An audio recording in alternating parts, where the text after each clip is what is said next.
Aleluia. Eu sou grato a Deus mais uma vez pela rica oportunidade, pela vida da pastora Vilma também, aleluia. Já em outra ocasião tínhamos combinado também uma oportunidade, mas por motivo de força maior não foi possível. Mas Deus, Ele sempre prepara a ocasião perfeita para que possamos fazer aquilo que Ele coloca em nosso coração fazer. E essa semana, graças a Deus, foi uma semana de grandes vitórias. Completamos lá no ministério já 2 anos, para a glória de Deus. Agora dia 15, aleluia, de agosto, nós realizamos o 2º aniversário do ministério.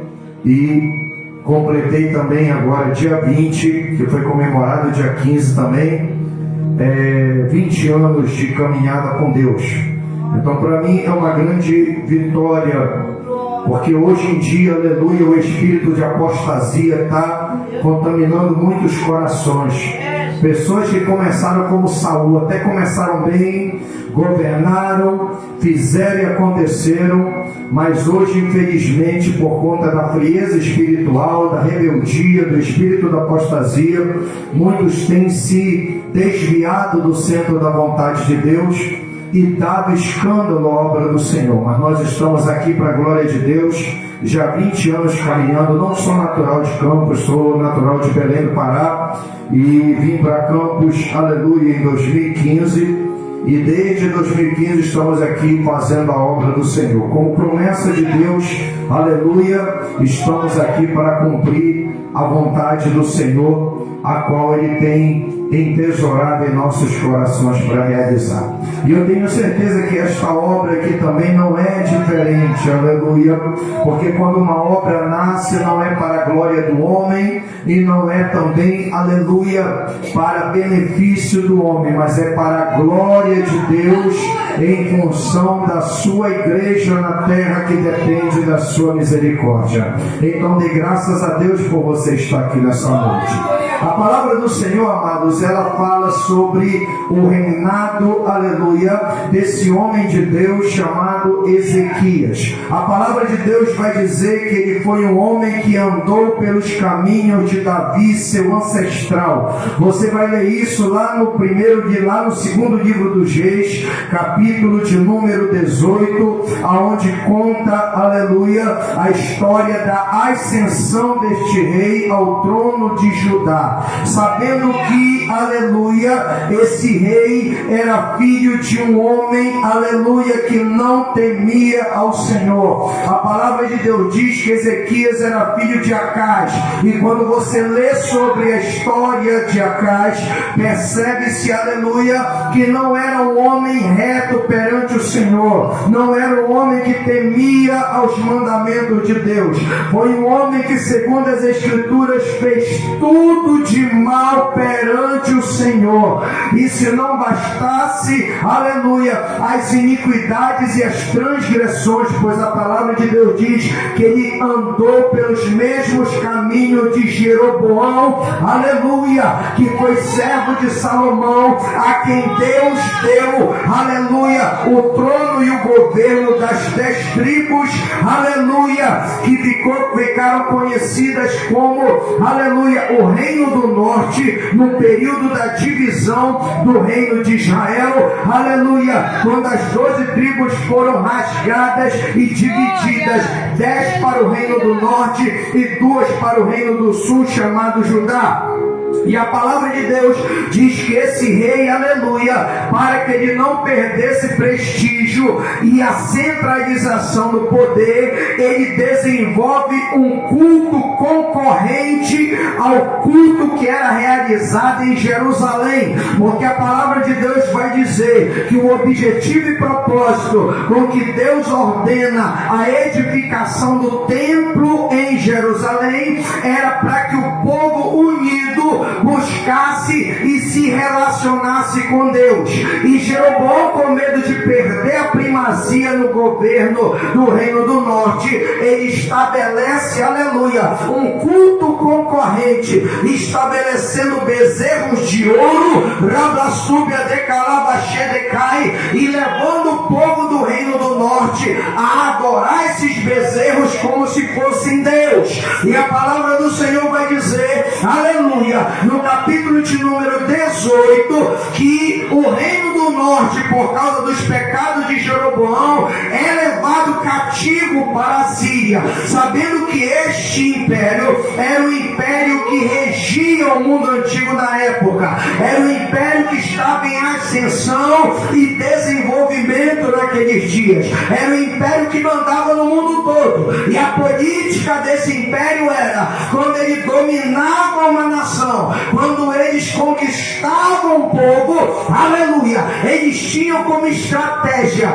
descaracterizar esse povo, porque eles sabiam, aleluia, que a única forma de debilitar e de enfraquecer uma nação ou um povo é descaracterizá-lo, é fazer com que eles esqueçam as suas raízes, é fazer com que eles esqueçam, aleluia, da onde eles vieram, é fazer com que eles esqueçam quem é o Deus, aleluia, das suas vidas. E de que forma eles faziam isso? Eles tiravam os povos da sua terra natal e os espalhavam entre as nações, e as nações estrangeiras pegavam aqueles também haviam dominado e colocavam na terra daquela nação conquistada, ou seja, misturava o negócio todo para ver se o povo esquecia suas raízes e se misturavam, porque povo que não tem, aleluia, identidade é um povo que não sabe quem é, e quem não sabe quem é também não sabe para onde vai, não sabe para quem teme, não sabe a quem reverencia, recalabascudecai, porque o negócio vira uma mistura, o negócio vira uma Babilônia, e esse é o propósito do diabo, para te prender, para te enfraquecer e para te embaraçar, é tentar descaracterizar a tua identidade. Mas Deus manda te dizer nesta noite, permanece naquilo de que tu foste inteirado, sabendo de quem tu aprendeste, porque aquele que te ensinou é aquele que te garante vitória, é aquele que te cura, é aquele que te liberta, é aquele que te conduz, e é aquele que está preparando um lugar exclusivo para você viver junto a ele para a glória do seu nome. Oh, aleluia! A Síria tinha essa política. Eu vou descaracterizar essa nação, porque assim fica mais fácil de derrotar. Povo que esquece a sua história é um povo que não tem futuro. Vocês estão vendo o que Satanás está fazendo nos últimos dias? Está descaracterizando as pessoas, fazendo as pessoas pensarem que pode ser o que elas quiserem, fazendo com que elas percam a sua identidade original e se transformem, aleluia, em escravos sem identidade nas mãos de Satanás. Todos querem ser tudo, menos aquilo para que foram criados e gerados da parte de Deus. Por isso que o diabo está pintando, aleluia, em muitas igrejas locais, com crentes que aderiram a essa ideia, com crentes, aleluia, que aderiram a esse pensamento, mas eu quero te dizer nessa noite, enquanto o teu fundamento for a palavra de Deus, essa heresia do inferno não vai te tirar do centro da vontade de Deus. Crente que é crente tem base, crente que é crente tem raiz, e crente que tem raiz o vento não carrega. Meu Deus. Crente que é enraizado em Deus, porque sabe aonde se estabeleceu, não é qualquer conversa que tira ele do seu lugar, não é qualquer palavra que o desestabiliza, não é qualquer informação ou qualquer notícia que abala o seu coração. Sabe por quê? Porque o seu coração está firmado naquele que confirma a sua palavra. Aleluia! O problema de muito crente hoje é ficar atribulado, batendo cabeça, dando murro em ponta de faca e ficar embaraçado para lá e para cá, corre para cá, corre para um profeta, o profeta fala uma coisa, corre para outro profeta fala outra coisa. Eu quero te dizer nessa noite, sai desse vento, porque se Deus quiser falar contigo, Ele vai enviar mensagem aonde você estiver. Oh, glórias, aleluia. Vai com esse negócio. Tem muita gente embaraçada com vento de informação, não sabe para onde vai, não sabe que decisão tomar, não sabe que direção seguir. Eu quero te dizer nessa noite, aleluia, Deus não mudou, o mundo mudou, as ideias mudaram, mas Deus continua o mesmo. Se você ficar naquele que não muda, pode ter certeza, aleluia, que Ele vai te dar a direção que te conduz à vitória. Glória. Porque a palavra de Deus vai dizer que quando a Síria, depois de conquistar o mundo antigo e dominar as cidades fortes de Judá, a Escritura diz que Senaqueribe estava numa batalha, aleluia, lá em Laquis, e a Escritura diz que ele manda um embaixador chamado Rabsaqué para representar e bater lá na porta de Judá, aleluia, mais exatamente em Jerusalém, e mandar dizer: olha, eu vim aqui porque eu vou dominar vocês, assim como eu fiz com os vossos vizinhos, aleluia, que confiaram nos seus deuses, e eu os pisei e destruí os seus deuses. Assim eu vou pisar vocês e eu vou destruir o Deus de vocês. Meu Deus, aleluia. Sabe quando você sabe que uma pessoa tem identidade desenvolvida? Quando a ameaça chega e ele não desce ao nível do seu adversário ou atende às expectativas dos seus inimigos. Você quer que Deus responda as suas orações e entre com providência na causa que você trouxe hoje? Eu quero te dizer nessa noite, se você está lutando por um propósito, se você está jejuando, buscando e pedindo a Deus, aleluia, pode ter certeza que o diabo vai fazer de tudo para tentar te desestabilizar, para tentar, aleluia, te abalar. Sabe por quê? Porque o diabo sabe que a única coisa que pode te atrasar e te impedir é a incredulidade. E sabe como é que ele faz com que você se torne incrédulo? Quando ele tenta desestabilizar a tua identidade. Meu Deus. A tua identidade. Porque quem sabe quem é e quem conhece o Deus que serve está ligado naquilo que Deus fala e não naquilo que o diabo envia os seus escravos para falar. Para de querer, aleluia, guerrear contra o inferno tete a tete, porque tem situação que é só Deus para fazer, irmão. A palavra de Deus vai dizer que Ele vai bater lá na porta de Jerusalém. O povo está tudo ouvindo as ameaças.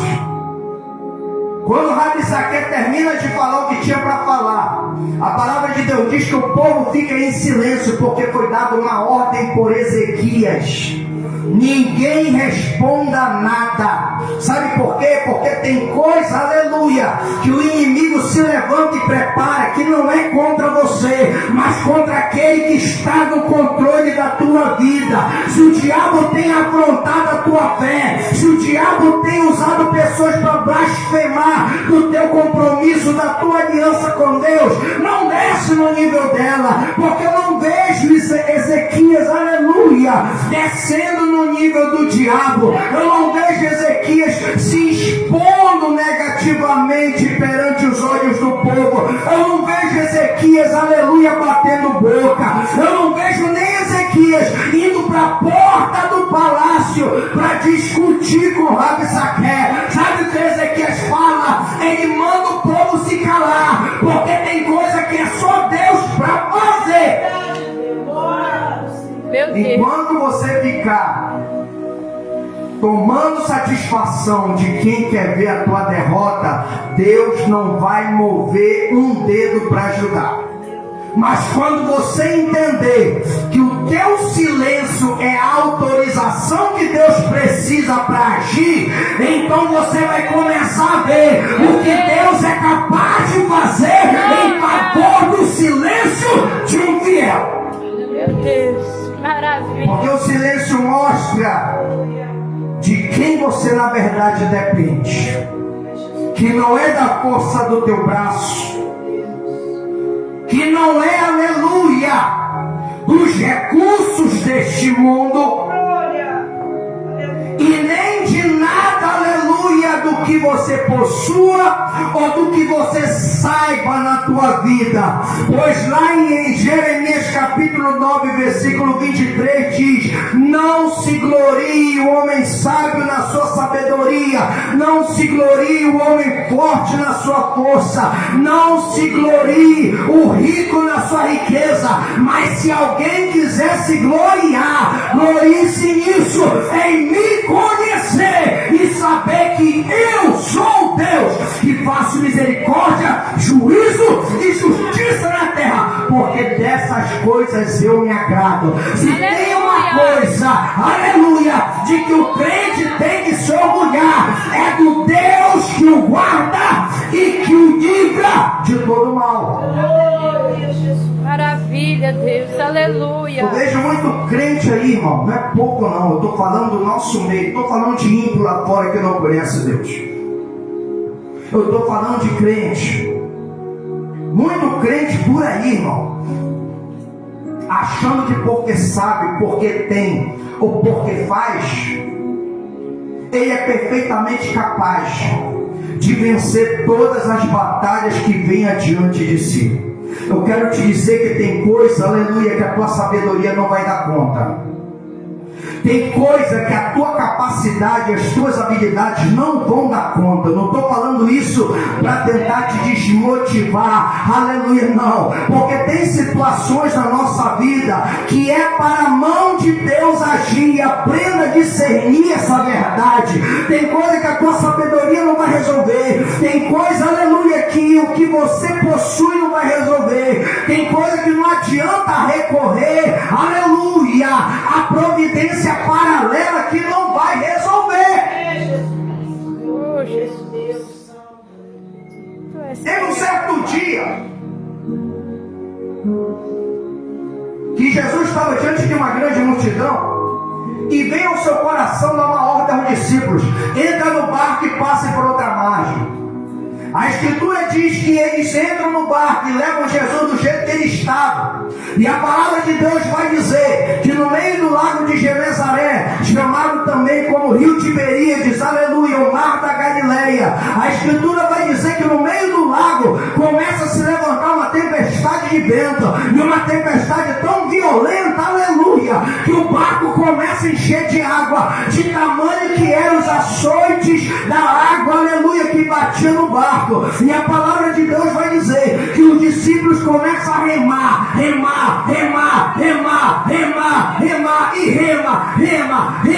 usa todo o recurso, toda energia, toda a capacidade, todo entendimento, aleluia. Eles talvez pudessem pensar naquele momento: peraí, mas isso daqui não é normal, de uma hora para outra uma tempestade, isso não estava na previsão do tempo, isso não estava, aleluia, previsto. Mas eu quero te dizer nessa noite, para o diabo tentar te derrubar, ele não vai agir na previsão, ele vai tentar te pegar desprevenido. Mas não te preocupa, porque se Jesus estiver no barco, ele pode até soprar o vento para te agitar, mas enquanto Jesus estiver lá, o barco só vai afundar se ele permitir. Aleluia. Tem gente que está aí vivenciando esse vento, que está açoitando o barco e está agitando tudo. Parece que vai quebrar, parece que vai, aleluia, naufragar. Eu quero te dizer nessa noite: sabe por que ainda não quebrou? Sabe por que ainda não naufragou? Porque quem está contigo é maior. Então não te preocupa, aprenda a confiar naquele que te deu a ordem, aprenda a confiar naquele que te ordenou. Se ele te ordenou, entra no barco e vai para o outro lado. Você só vai sair do barco quando estiver do outro lado. Maravilha. E a Escritura vai dizer que eles tentam de toda forma. Quando já não dá mais, aí eles lembram que Jesus está no barco. Sabe onde Jesus estava? Na popa. O Evangelho de Marcos diz que ele estava na popa. Estava lá atrás. Estava deitado sobre uma almofada. Aí você me pergunta: por que Jesus estava deitado sobre uma almofada e não sobre um travesseiro? Qual a diferença da almofada do travesseiro? Travesseiro ele é usado para dormir. E Deus não dorme. A almofada serve apenas para descansar.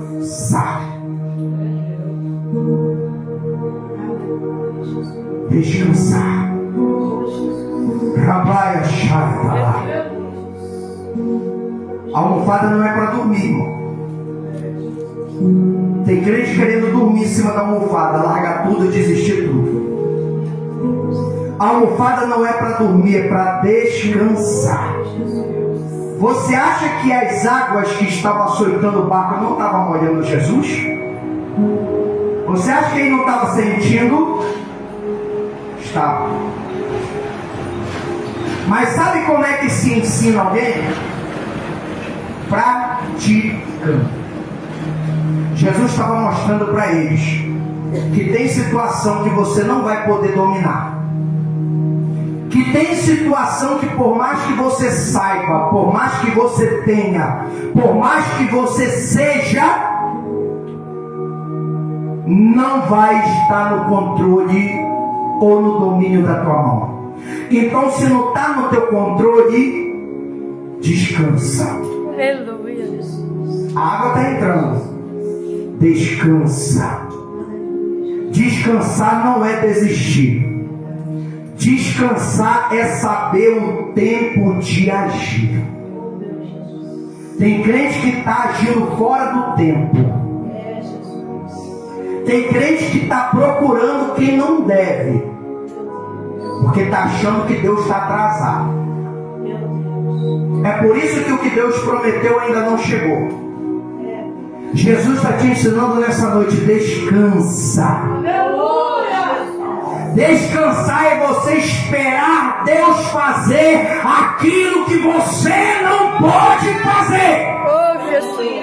Ezequias mandou todo mundo ficar quieto, porque era algo que ele não podia fazer. Então não ia adiantar bater boca. Se ele fosse para a guerra, ele ia perder. Então ele mandou todo mundo se calar, que ele ia se acertar com Deus. Entenda nessa noite, tem coisa que não adianta você procurar, aleluia, alternativa. Tem coisa que se você não for buscar Deus, não vai se resolver.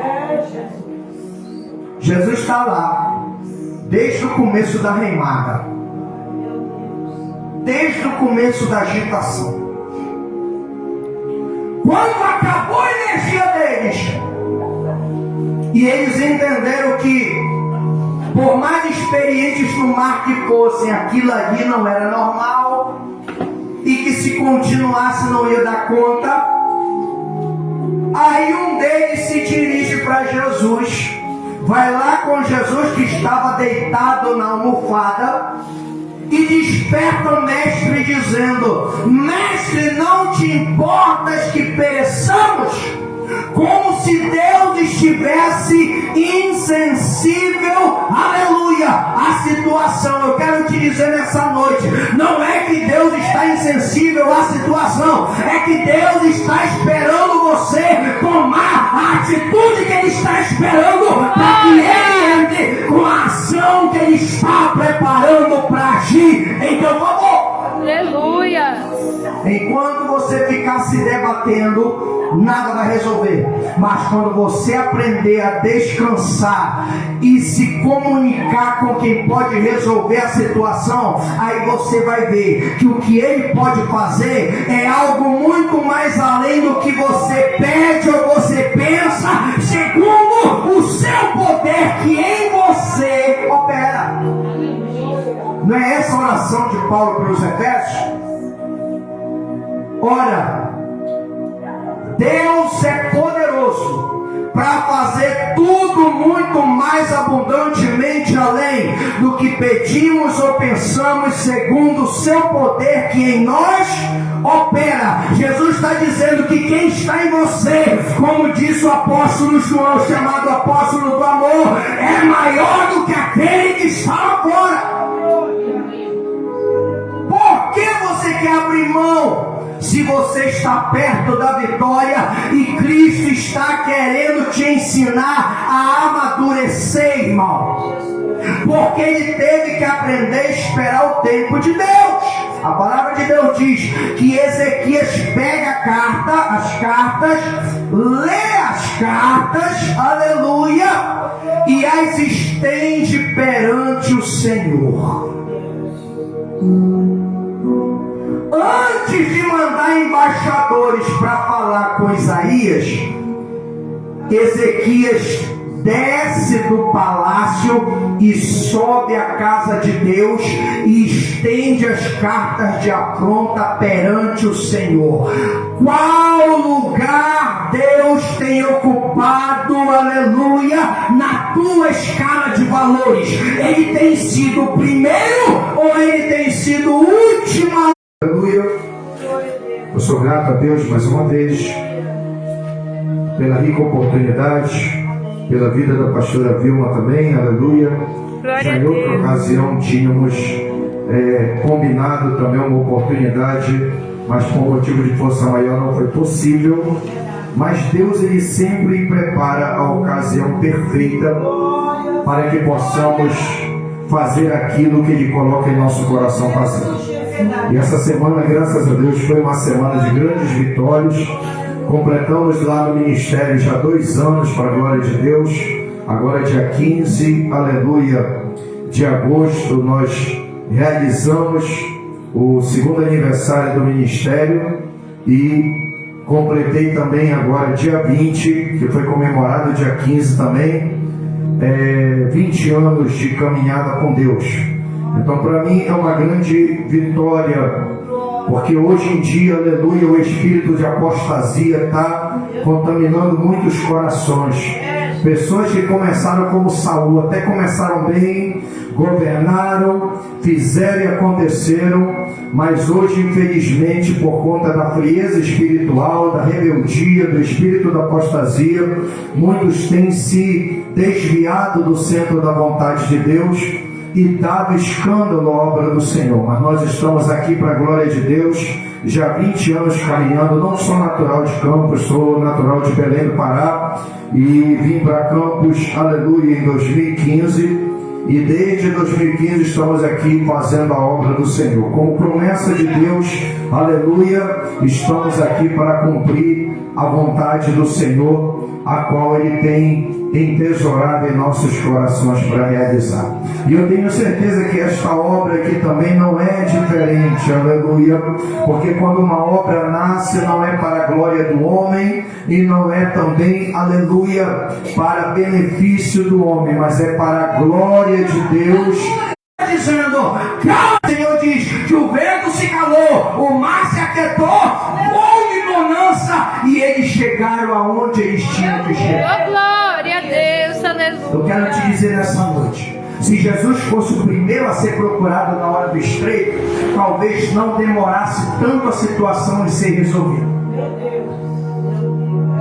Só que o problema é que nós esquecemos que não andamos por vista. Paulo diz, nós não andamos por vista, nós andamos por fé. E andar por fé é você crer no sobrenatural, ainda que a medicina diga que não tenha cura, ainda que a justiça diga que não tem mais jeito, ainda que o teu marido, a tua esposa, os teus filhos digam, isso daí não tem reversão, isso daí não vai mudar, isso aí acabou. Eu quero te dizer nessa noite, a palavra de Deus diz, aleluia, mas o justo viverá da fé. Enquanto você não tiver fé para receber, o que você tem para receber não vai chegar, irmão. Tiago diz, aleluia, aquele que não tem sabedoria, peça ao Senhor, porém peça crendo e não duvidando, porque aquele que duvida é semelhante às ondas do mar, agitada pelo vento, é levada de um lado para o outro. Não pense tal homem que receberá algo da parte do Senhor. Aleluia. Aleluia. Deus está mandando te dizer, esse vento vai passar. Aleluia. Oh, esse vento vai passar. o que está embaraçando a tua vida, aleluia, nada mais é do que uma oportunidade que Deus está te dando para você aprender a esperar, aprender a confiar, aprender a descansar. Descansa, poupa as tuas energias, porque o que vem depois disso daí vai ser algo que vai exigir um preparo da tua parte, irmão. Tem gente que está gastando energia com coisa que era para estar descansando. Sabe o que veio depois da tempestade? Um homem cheio de demônios, mais de 2.000 demônios. Logo depois da tempestade, foi Jesus pisar na praia de Gadara. O homem que ninguém segurava. Aonde acorrentava, ele quebrava a corrente. Por onde ele passava, ele machucava, feria e atormentava os outros. Um homem, aleluia, que causava espanto e temor na população. Andava pelos sepulcros gritando.